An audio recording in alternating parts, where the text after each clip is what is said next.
नमस्कार, स्वागत है आपका। खबरें भी तक देख रहे हैं आप। मैं आपके साथ मुमताज खान और मैं हाजिर हूं उस वक्त हमेशा की तरह अपनी खास पेशकश लेकर आपके दरमियान, जिसका नाम है खबर की तह तक। अपने इस कार्यक्रम के जरिए हमारा मकसद है हर अहम खबर की तह तक पहुंचेंगे। इसमें हमारी मदद करते हैं हमारे ब्यूरो हेड्स और हमारे तमाम साथी। तो चलिए शुरुआत करते हैं आज के कार्यक्रम की। और शुरुआत करने से पहले आपको बधाई देते हैं कि आज हरियाणा स्थापना दिवस मनाया जा रहा है प्रदेश भर में। आज के दिन हरियाणा वजूद में आया और ये दिन हरियाणा वासियों के लिए बेहद खास है। साथ ही आज करवा चौथ का भी पावन पर्व है। तो इन दोनों खास मौकों पर खबरें अभी तक की पूरी टीम की तरफ से मैं आप तमाम दर्शकों को दिल की गहराइयों से मुबारकबाद पेश करती हूँ। तो चलिए शुरुआत करते हैं अपने खास कार्यक्रम खबर की तह तक की। और इसमें सबसे पहले आपको बता दें कि बड़े प्रशासनिक फेरबदल से जुड़ी ये बड़ी खबर है। हरियाणा में चुनाव से पहले सबसे बड़ा प्रशासनिक फेरबदल किया जा सकता है। कई जिलों के डीसी बदले जा सकते हैं और बड़ी संख्या में एसडीएम्स के भी तबादले किए जा सकते हैं। विभागाध्यक्षों के साथ साथ सीनियर आईएएस के भी ट्रांसफर हो सकते हैं। तबादलों की लिस्ट तैयार है। सूत्रों के हवाले से ये बड़ा अपडेट आपको दे रहे हैं। मुख्यमंत्री मनोहर लाल की आखिरी मोहर का इंतजार है इस बड़े फैसले पर। अहम खबर दे रहे हैं आपको, ये बड़े प्रशासनिक फेरबदल की तैयारी हरियाणा में है।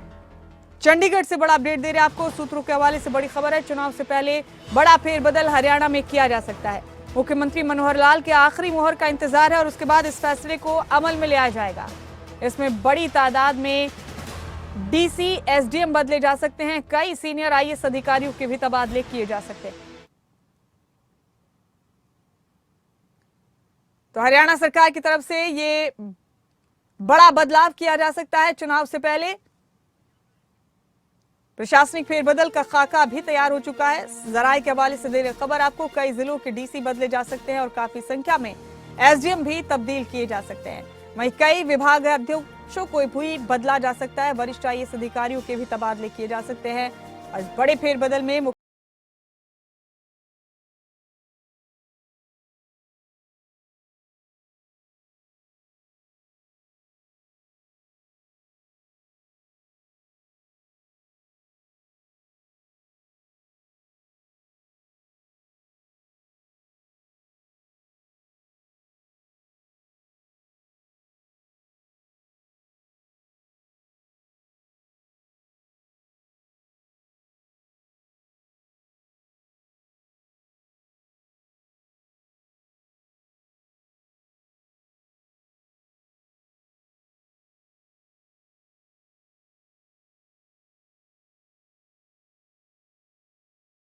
ब्यूरो हेड्स और साथी जुड़ चुके हैं हमारे इस खास कार्यक्रम का हिस्सा बनने के लिए। देहरादून से हमारे साथी नासिर हमारे साथ जुड़ चुके हैं। नासिर, स्वागत है आपका। साथ ही शिमला से हमारे ब्यूरो हेड प्रदीप ठाकुर हमारे साथ जुड़ चुके हैं। प्रदीप, आपका स्वागत है। और हमारे स्टेट हेड जितेंद्र चौधरी चंडीगढ़ से हमारे साथ बने हुए हैं। जितेंद्र, आपका भी बहुत बहुत स्वागत है। तो जितेंद्र चौधरी का रुख करेंगे। इस अहम खबर पर तमाम तफसील जितेंद्र हमारे दर्शकों तक पहुंचाएंगे। जितेंद्र, बड़ी तब्दीली की तैयारी है, इसमें कोई दो राय नहीं। जिलों के डीसी, कई सीनियर आईएएस अधिकारी, एसडीएम, कई विभागों के अध्यक्ष बदलने की तैयारी है चुनाव से पहले। क्या इसे चुनाव के मद्देनजर की जाने वाली सरकार की तरफ से बड़ी तैयारी के तौर पर देखा जाए? इंतजार बस मुख्यमंत्री की मोहर का है।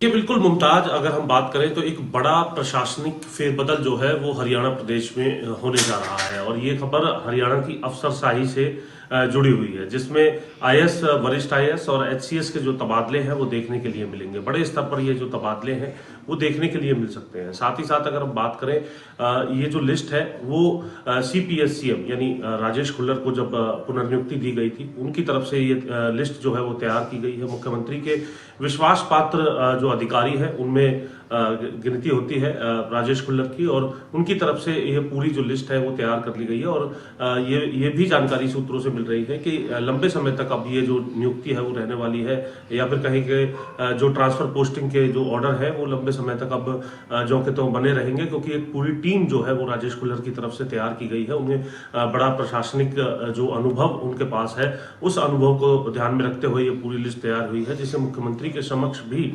रखा जाएगा और इस पर फाइनल मोहर जो है मुख्यमंत्री को ये लिस्ट दिखाने के बाद लगाई जाएगी। और उम्मीद यही की जा रही है कि ये पूरी प्रक्रिया, क्योंकि आज हरियाणा दिवस है और कल अगर हम बात करें तो प्रदेश में केंद्रीय गृह मंत्री अमित शाह का दौरा है, तो ऐसी स्थिति में मुख्यमंत्री के साथ इस लिस्ट को लेकर के अभी तक विस्तृत चर्चा नहीं हुई है। लेकिन सीपीएस सीएम राजेश कुल्लर की तरफ से इस लिस्ट को तैयार कर लिया गया है और मुख्यमंत्री के समक्ष जैसे ही ये लिस्ट जाएगी उसके बाद एक बड़ा प्रशासनिक फेरबदल की जो फहरिस्त है वो हमारे तमाम जो अफसरशाही से जुड़े जो लोग हैं उनके समक्ष आते हुए नजर आएगी, लोगों के समक्ष। जाहिर है जितेंद्र, जब इस लेवल पर तब्दीलियां होती हैं, तबादले होते हैं, तो काफी अहमियत रखते हैं किसी भी सूबे में। और अब सूत्रों के हवाले से खबर ये है, जैसे आपने भी बताया, कि अब ये जो तब्दीलियां की जाएंगी, ये जो तबादले किए जाएंगे, ये 2024 तक तो कम से कम नियुक्त रहेंगे, जहां इन्हें अब तबादला करके भेजा जाएगा। जितेंद्र,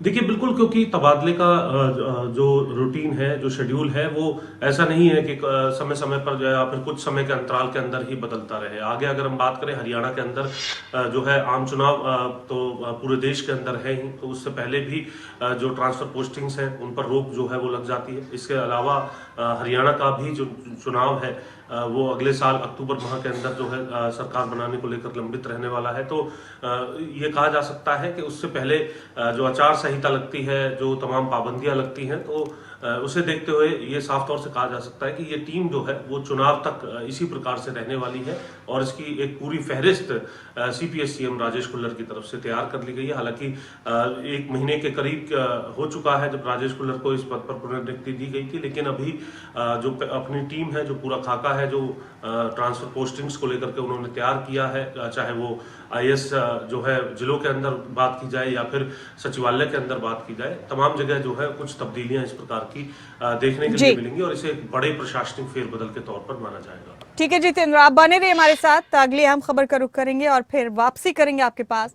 बता दें अपने दर्शकों को कि मुख्यमंत्री मनोहर लाल की चंडीगढ़ में आज अहम बैठक है। एग्रीकल्चर डिपार्टमेंट के साथ मुख्यमंत्री की बैठक होगी और कॉटन क्रॉप को लेकर मुख्यमंत्री ये अहम बैठक करने वाले हैं। हरियाणा दिवस के मौके पर राजभवन भी पहुंचेंगे मुख्यमंत्री मनोहर लाल। आपको ये भी बता दें कि हरियाणा दिवस के मौके पर राजभवन में आज एक खास कार्यक्रम का आयोजन किया गया है राज्यपाल बंडारू दत्तात्रेय की तरफ से। जितेंद्र चौधरी का रुख करेंगे यहाँ एक बार फिर से। जितेंद्र, एग्रीकल्चर डिपार्टमेंट के साथ काफी अहम बैठक है मुख्यमंत्री की आज, इसके अलावा कई और मसरूफियत हैं आज उनकी, उसके बारे में भी तफसील से जानेंगे। लेकिन कृषि महकमे के साथ उनके इस बैठक में बताया जा रहा है कि कॉटन क्रॉप को लेकर खास तौर से बातचीत होने वाली है, चर्चा होने वाली है मुख्यमंत्री की। जरा तफसील से बताइए जितेंद्र इस बैठक के बारे में।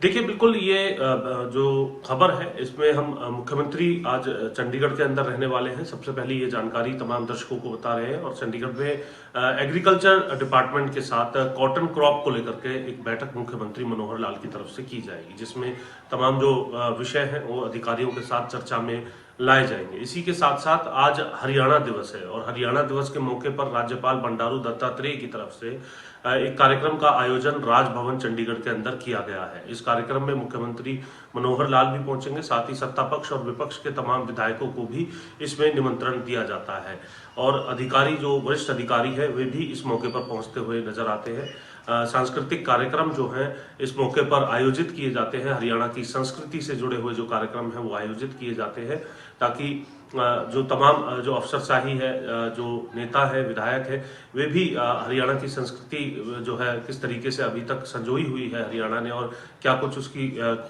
खूबसूरती है, इसको दर्शाने का काम भी इन कार्यक्रमों के माध्यम से किया जाता है, जो कि आज राजभवन में शाम 4 बजे से शुरू हो जाएगा। तो राजभवन में एक कार्यक्रम की मेजबानी राज्यपाल की तरफ से की जा रही है जितेंद्र।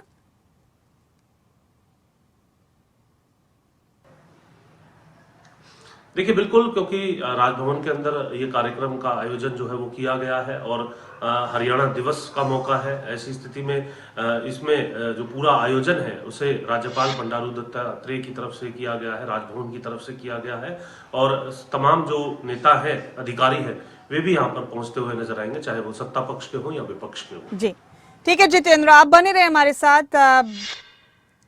इस बीच हम हिमाचल प्रदेश का रुख करेंगे। हिमाचल प्रदेश में आमने सामने है सत्ता पक्ष और विपक्ष। बाढ़ नियंत्रण परियोजनाओं की फंडिंग शुरू करने की मांग की जा रही है। हिमाचल के डिप्टी सीएम मुकेश अग्निहोत्री का बयान इसे लेकर सामने आया। उन्होंने कहा कि 2,500 करोड़ की फ्लड प्रोटेक्शन स्कीम्स का पैसा नहीं मिला है। मुकेश अग्निहोत्री के बयान पर अब नेता प्रतिपक्ष ने पलटवार किया है। डिप्टी सीएम के आरोपों पर नेता प्रतिपक्ष जयराम ठाकुर ने कहा कि फ्लड प्रोटेक्शन स्कीम्स के पेंडेंसी पर सारी औपचारिकताएं पूरी होने के बाद केंद्र स्कीमों पर निर्णय लेता है। तो बाढ़ नियंत्रण परियोजनाओं को लेकर अब सरकार और विपक्ष आमने सामने है हिमाचल प्रदेश में। डिप्टी सीएम मुकेश अग्निहोत्री के बयान पर नेता प्रतिपक्ष जयराम ठाकुर का पलटवार सामने आया है। तो वार पलटवार का सिलसिला लगातार जारी है।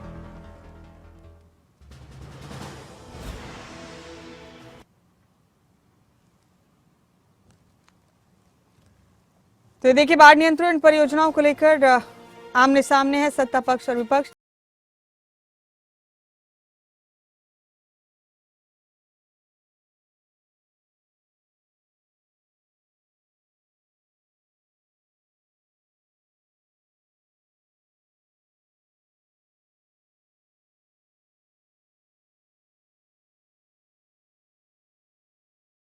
से हमारे साथ इस खबर पर सीधे बने हुए हैं प्रदीप।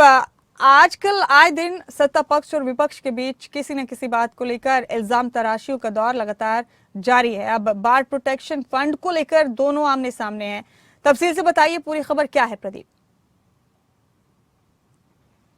बिल्कुल, देखिए, डिप्टी सीएम मुकेश अग्निहोत्री, जिनके पास जल शक्ति विभाग है, उन्होंने केंद्र सरकार से ये मांग की है और केंद्र सरकार को लेकर ये आरोप भी एक तरह का उनका है कि हिमाचल प्रदेश से फ्लड प्रोटेक्शन की जो बाढ़ नियंत्रण से जुड़ी स्कीमें हैं, उनकी वो स्कीमें भेजी गई हैं केंद्र सरकार के पास, लेकिन अभी तक उनको अप्रूवल नहीं मिली है। इन्होंने बाकायदा जिक्र किया कि इसमें इन्वेस्टमेंट क्लियरेंस भी हो चुकी है और ये कुल मिलाकर 11 बड़ी योजनाएं हैं और इसमें जो बाढ़ नियंत्रण से जुड़े कार्यक्रम होने हैं, जैसे नदियों का तटीकरण किया जाना है। और ऐसे मौके पर सीएम मुकेश अग्निहोत्री ने ये बात कही है जब प्रदेश आपदा से जूझकर बाहर निकला है और देखा गया है इस बार की जिस तरह से नदियों का जलस्तर बढ़ा, बाढ़ प्रदेश में आई, उसकी वजह से भारी नुकसान हुआ है। तो अब जरूरत महसूस की जा रही है कि नदियों का चैनलाइजेशन हो जाए, तटीकरण नदियों का होना चाहिए और इसी से जुड़ी ये सारी स्कीमें हैं।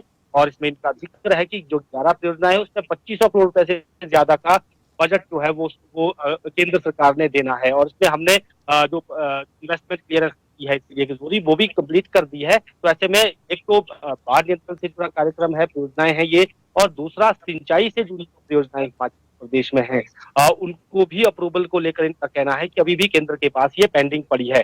इसके साथ साथ इन्होंने जिक्र किया कि लगभग 2200 करोड़ से ज्यादा का नुकसान हमारा इस बार जल शक्ति विभाग का हुआ है और सबसे ज्यादा जो परियोजनाएं प्रभावित हुई है वो जल जीवन मिशन में हुई है। तो वो नुकसान का ड्राफ्ट भी केंद्र को भेजा गया है। अब प्रधानमंत्री नरेंद्र मोदी को भी इन्होंने पत्र लिखा है, केंद्रीय जल शक्ति मंत्री को भी पत्र लिखा है और मांग की है कि जो ये पेंडेंसी है, जो ये पेंडिंग प्रपोजल है केंद्र के पास, उन्हें हिमाचल के लिए अप्रूव किया जाए और फंडिंग केंद्र से की जाए। कि अगर बाढ़ योजनाओं की अगर बात करें तो उसमें सबसे बड़ी जो बाढ़ योजना होगी, नदियों का तटीकरण होगा, वो ब्यास नदी का तटीकरण होना है। लगभग 1600 करोड़ रुपए की ये मनाली के रोहतांग से लेकर जो नदी का तटीकरण होना है मंडी बिलासपुर होते हुए, तो ये सारा नदी का तटीकरण किया जाना है ताकि अगर आने वाले समय में कभी बाढ़ हो तो वो साथ लगते जो घर हैं उनको नुकसान ना पहुंचा सके। तो ये लगभग 1600 करोड़ का प्रोजेक्ट है। इसी तरह से और भी छोटी छोटी सीरखट की परियोजनाएं हैं, मार्कंडे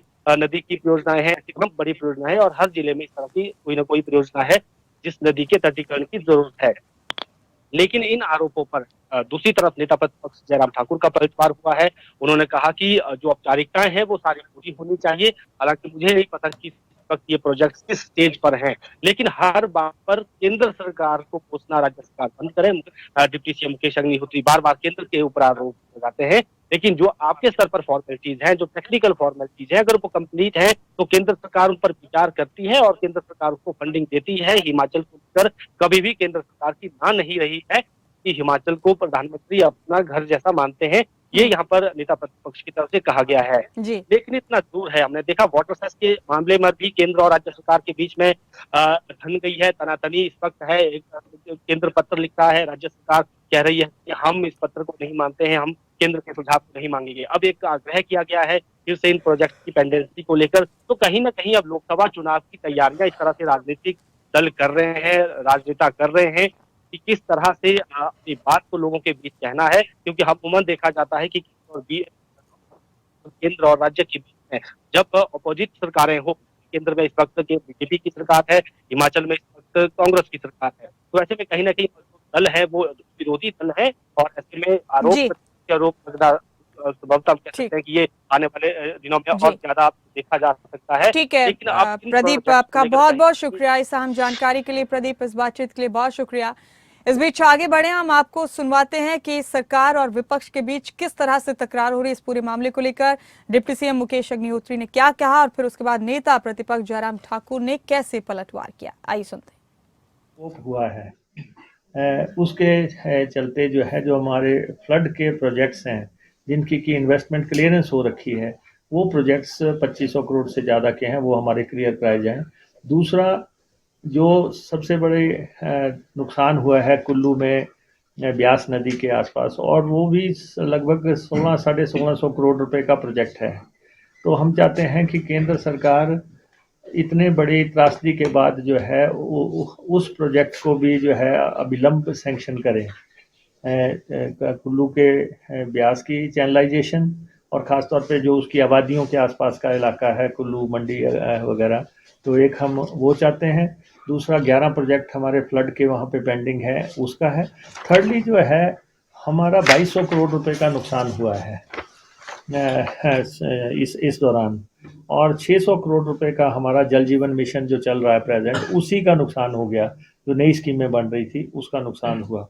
ये 3 अलग अलग चीजें हैं। के लिए उन्हें प्रस्ताव भेजा है, अगर वो जायज होगा, जेन्युइन होगा और उसकी टेक्निकल चीजें सारी ठीक होंगी, तभी केंद्र उस पर विचार करने के बाद निर्णय करता है। और मुझे सिर्फ इतना ही कहना है कि इसमें आरोप लगाने की क्या बात है। आप डिक्टेट नहीं कर सकते केंद्र सरकार को, और मुझे मालूम नहीं किस स्टेज पर है, और मुझे ये भी मालूम नहीं है क्या प्रोजेक्ट भेजा है। लेकिन अगर प्रोजेक्ट भेजा है तो केंद्र में जाकर के अपना पक्ष रखिए।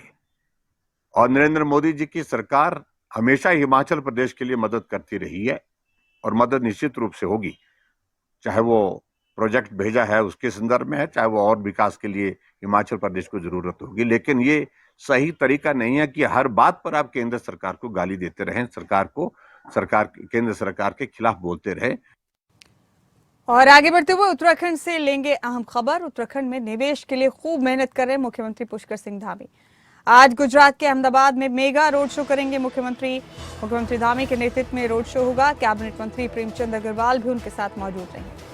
तो निवेशकों को आमंत्रित कर रही है धामी सरकार। दोपहर 3 बजे अहमदाबाद में बिजनेस ऑफ गवर्नमेंट की बैठक भी होगी। 8 और 9 दिसंबर को देहरादून में ग्लोबल इन्वेस्टर समिट होने जा रहा है, और इसी को लेकर सरकार की तरफ से बड़ी कवायद की जा रही है।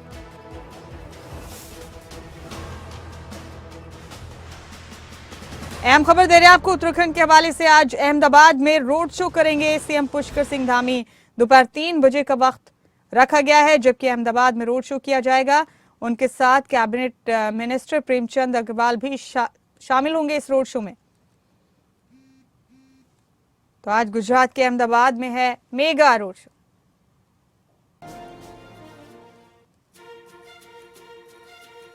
कैबिनेट मंत्री प्रेमचंद अग्रवाल भी मौजूद रहेंगे उनके साथ। आज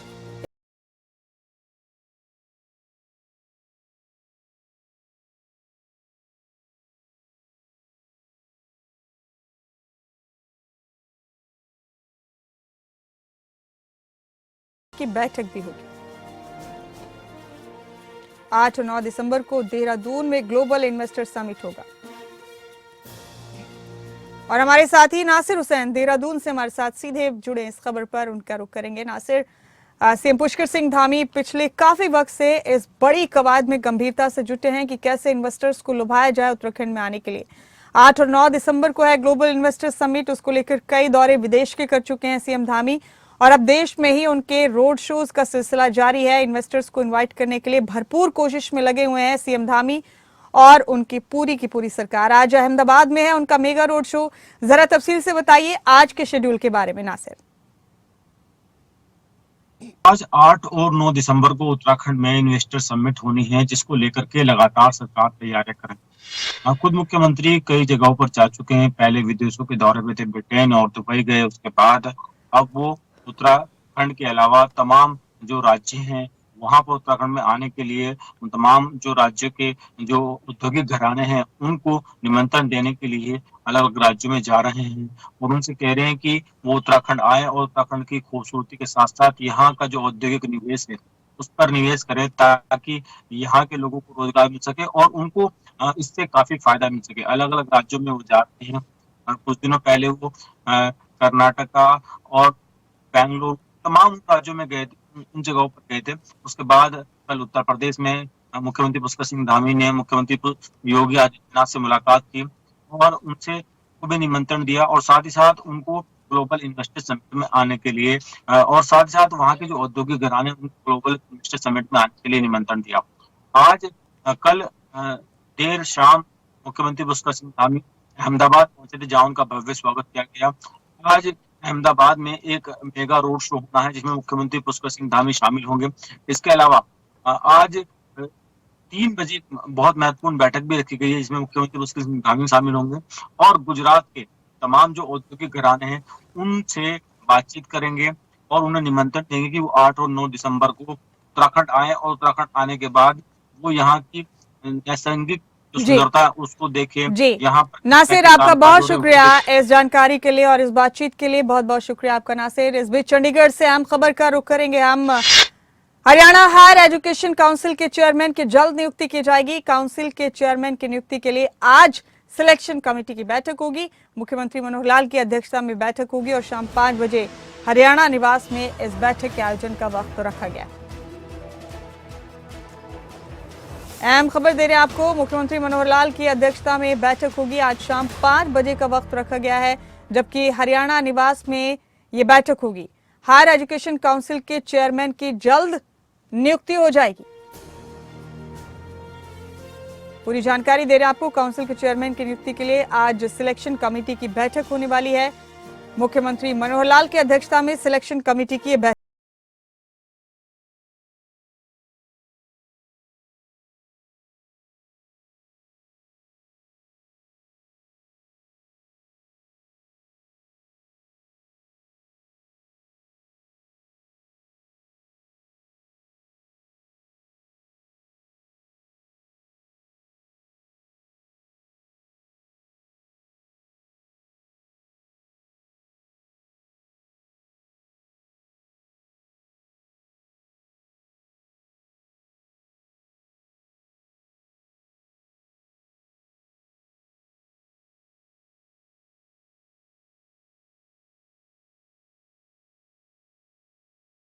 हेड हमारे साथ बने हुए हैं, मुसलसल उनका रुख करेंगे एक बार फिर इस अहम खबर पर। जितेंद्र, हायर एजुकेशन काउंसिल के चेयरमैन की नियुक्ति की जानी है, इसको लेकर अहम मंथन अहम चर्चा करेंगे।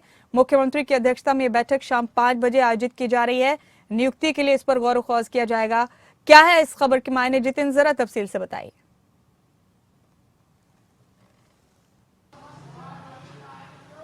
देखिए, बिल्कुल हायर एजुकेशन काउंसिल के जो चेयरमैन हैं उसकी उनकी नियुक्ति को लेकर के ये जो बैठक है हरियाणा भवन के अंदर, हरियाणा निवास के अंदर आज शाम 5 बजे की जाएगी और इसमें जो नाम है तमाम नामों को लेकर के जो चर्चा है वो की जाएगी। अधिकारी भी इस मौके पर मौजूद रहेंगे और जो फाइनल मोहर है वो लगाने का काम जो है आज हो रही इस बैठक के अंदर कर दिया जाएगा, जो कि आज शाम 5 बजे होनी है।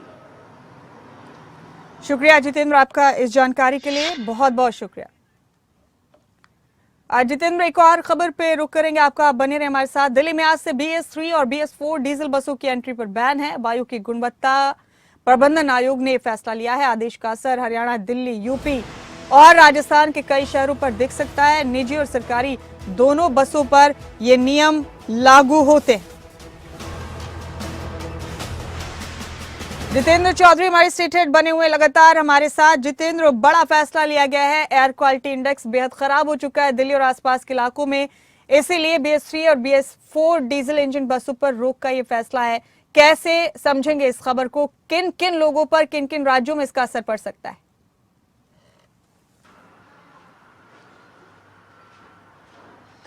देखिए, सीधे तौर पर आज 1 नवंबर है और ये फैसला पहले ही ले लिया गया था मुमताज। हमने अपने खबर की तह तक कार्यक्रम में तमाम दर्शकों को ये जानकारी दी थी कि जो BS6 की जो बसें हैं केवल वही अब दिल्ली जा सकेंगी। NCR के जो शहरी क्षेत्र है वहां पर भी इसका असर देखने के लिए मिल सकता है, खासतौर से हरियाणा के अंदर अगर हम बात करें।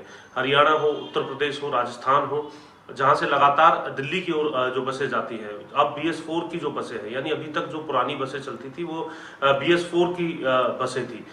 BS6 जो है मानक अब तय कर दिया गया है। अगर दिल्ली के अंदर कोई भी निजी या सरकारी बस अगर जाती है और वही बस केवल जा सकेंगी जो BS6 की है, या इलेक्ट्रिक है, या जो दूसरा क्लीन फ्यूल जिसको कहा जाता है उस फ्यूल के ऊपर चलती है, तो केवल वही बसें दिल्ली के अंदर जा सकेंगी। साथ ही साथ आज दिल्ली के अंदर भी जो दिल्ली के पर्यावरण मंत्री है वो इस विषय को लेकर के बैठक कर रहे हैं, क्योंकि लगातार दिल्ली हो या NCR हवाओं के अंदर लगातार जहर घुलता हुआ नजर आ रहा है प्रदूषण के कारण। तो ऐसी स्थिति में जो भी कदम उठाए जा सकते हैं सरकार के स्तर पर, उन तमाम कदमों को उठाया जा रहा है। वहीं दूसरी तरफ CAQM की तरफ से ये फैसला ले लिया गया था कि इस प्रकार की जो भी जो बसेस है, चाहे वो सरकारी हो या फिर निजी, वे तमाम बसेस अब दिल्ली के अंदर नहीं जा सकेंगी।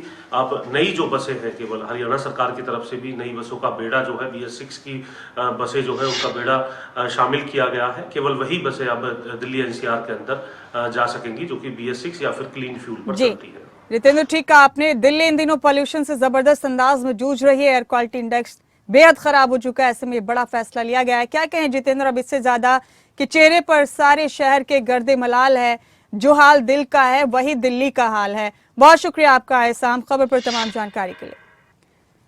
तो इसी के साथ हमारे आज के खास कार्यक्रम खबर की तह तक में फिलहाल मेरे साथ इतना ही। अपने तमाम साथियों का शुक्रिया अदा करती हूँ। आप सबका बहुत बहुत शुक्रिया इन तमाम अहम खबरों की तह तक पहुंचने के लिए।